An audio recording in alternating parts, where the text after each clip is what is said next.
사탄을 이긴 승리의 왕 예수. 그 다음 두 번째로 예수 그리스도를 하나님이 자랑하실 수 있었던 것은 많은 사람이 수천 년 동안 사탄과 싸워 나왔지만 예수 그리스도가 비로소 승리의 왕으로 설 수 있었기 때문이었습니다. 그래서 예수 그리스도를 하나님이 자랑하신 것입니다. 4,000년 동안 수많은 선조들이 이 땅에 와서 사탄과 싸웠습니다. 메시아를 보내시려는 하나님의 뜻을 위해 수많은 선지자들이 와서 사탄과 싸웠습니다. 그러나 그들은 사탄을 굴복시키지 못했습니다.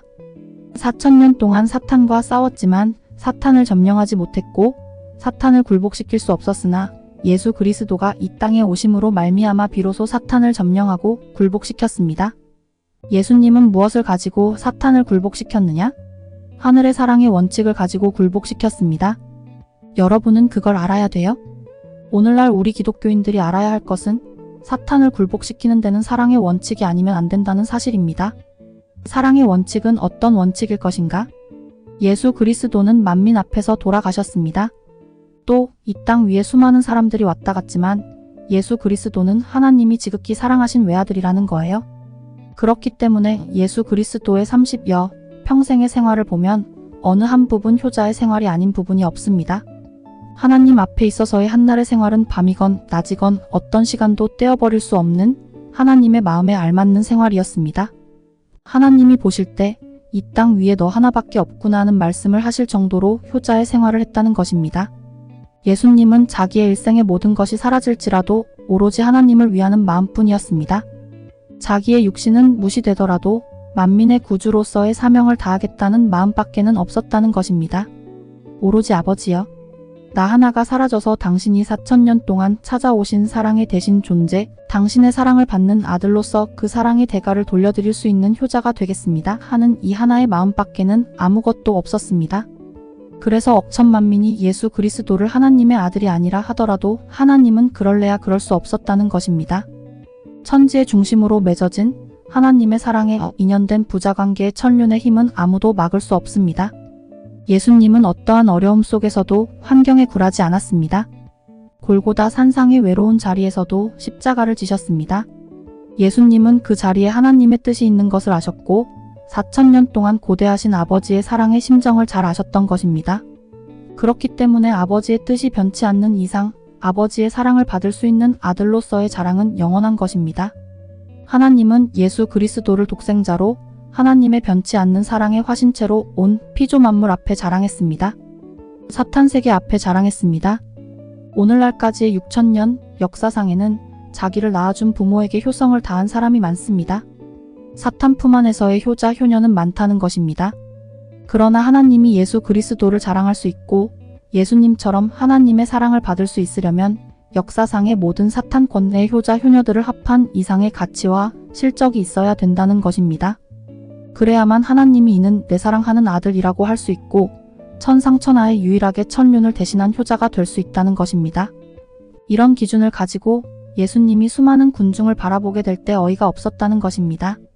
그러한 예수의 심정이었기 때문에 자신의 가치와 그들의 가치 사이에는 천지의 차이가 있다는 것을 느꼈습니다. 그래서 예수님은 스스로 늠름하게 하늘 앞에 그들을 위하여 기도할 수 있었다는 것입니다. 또 하나님과 사랑으로 맺어진 부자의 관계에서 나오는 힘에 의해 사탄까지 망하게 할 수 있었다는 것입니다. 왜냐하면 사탄 권내의 많은 사람들이 사탄에게 동조하는 것과 예수 그리스도가 하나님을 섬기고 사랑하는 기준과는 비교가 되지 않기 때문입니다. 예수 그리스도가 하나님의 사랑을 갖고 나타나는 거기에는 원수들 앞에 있어서 철옹성과 같은 방패가 되었던 것입니다. 그래서 예수님을 중심 삼고 모이는 곳곳마다 사탄을 굴복시킬 수 있는 것입니다. 예수님은 4,000년 동안 선조들이 승리한 것과 패한 것 모두를 합하여 자신의 발판으로 삼을 수 있는 하나의 기준을 쟁취했기 때문에 하나님이 자랑할 수 있었습니다. 오늘날 우리들이 생각해 보아야 할 것은 무엇이뇨? 지금까지 인류가 6,000년 동안 사탄과 투쟁해 나왔는데 어찌해서 예수 그리스도가 4,000년 동안 많은 선지자들이 승리한 것을 전부 합한 가치 이상의 승리의 실적을 거둘 수 있었던가 하는 것을 여러분은 생각해 보아야 하겠습니다. 또 우리의 선조들이 어떻게 사탄대에 승리할 수 있었던가 하는 것을 생각해 볼 줄 알아야 하며 여러분 자신이 그분들의 입장에 서서 생각해 볼 줄도 알아야 되겠습니다.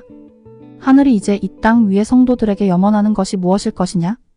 예수 그리스도만 사탄을 굴복시킬 것이 아니라 오늘날 끝날의 전체의 성도들이 모두 사탄을 굴복시켜서 예수 그리스도의 사랑을 통해서 하나님의 사랑을 느끼는 것입니다. 예수 그리스도는 30여 평생 승리의 생활을 하였습니다. 예수님은 승리하지 못할 말은 피했다는 것입니다. 승리할 수 없는 말은 피했습니다.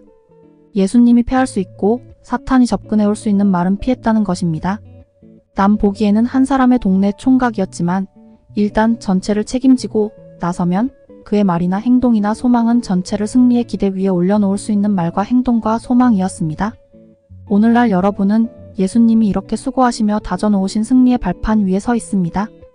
여러분은 예수님으로부터 이런 은사를 받고 있다는 것입니다.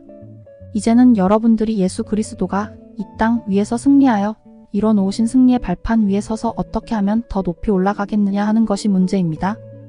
여러분은 하늘이 여러분을 위해 이 땅에 내려오셨음을 알고 하늘에 올라갈 때까지 승리의 땀을 흘려야 하겠습니다. 우리는 우리의 마음에 하나님의 사랑을 채워야 하겠습니다. 예수와 성신의 사랑을 느껴서 하늘의 사랑을 체험해야 하겠습니다. 예수님은 개인적으로 승리하셨지만 십자가에 돌아가신 연고로 영적으로만 승리의 기대를 닦으셨습니다. 그래서 2000년의 역사를 종결해야 하는 우리는 예수의 영적인 기대 위에 서서 예수의 몸을 대신하여 승리의 터전을 이루어 놓지 않으면 안 되는 것입니다. 또 우리에게는 영적인 구원을 완성시켜주는 신약 성경의 차원을 넘어서 실체적인 구원을 완성시켜주는 새로운 말씀을 하늘이 이 땅에 선포하게 될 때 사탄이 이를 반박할 것인데 이것까지 책임지고 싸워 이겨야 할 책임이 있다는 것입니다. 또 그 다음에 예수 그리스도는 어떤 조건으로 인해 하나님의 사랑을 받을 수 있었던가? 예수님은 책임을 지는 왕자가 되었기에 하나님의 사랑을 받을 수 있었습니다. 예수 그리스도는 태어날 적부터 요셉의 집에서 목수의 일을 했지만 책임을 완수하기 위해 노력했다는 것입니다. 요셉의 가정에서 목수의 일을 도우면서 부모가 떠맡고 있는 가족의 생계를 도와주는 이런 생활을 했지만 예수님의 마음에는 그것만이 생활의 전부가 아니었다는 것입니다. 또 큰 뜻을 마음에 품은 동시에 작은 일에까지도 책임을 다하신 예수였습니다. 이런 예수님이었음을 여러분은 망각해서는 안 되겠습니다. 구독, 좋아요, 알람 설정 감사합니다.